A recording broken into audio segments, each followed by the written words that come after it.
جو معجزوں سے سب سے بڑا معجزہ کیا ہے؟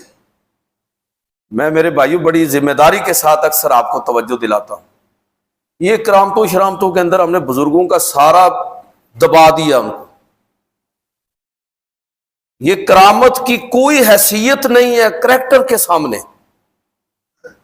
کردار سب سے بڑی طاقت ہے، کردار سب سے بڑی کرامت ہے.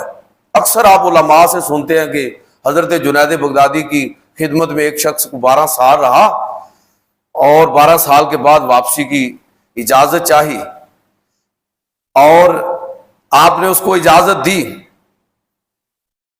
مکالمہ ہوا، اس نے کہا کہ آپ کی نیکی تقوی یہ وہ سارا کچھ تو دیکھا ہے، آپ بہت اچھے ہیں، لیکن 12 سالوں میں کوئی کرامت نہیں دیکھی. تو آپ نے فرمایا کہ کیا 12 سالوں میں تو نے مجھے کوئی کام قرآن و سنت کے خلاف کرتے ہوئے دیکھا ہے؟ تو اس نے کہا نہیں. تو آپ نے فرمایا اس سے بڑی کرامت اور کیا ہو سکتی ہے؟ یہی کرامت ہے.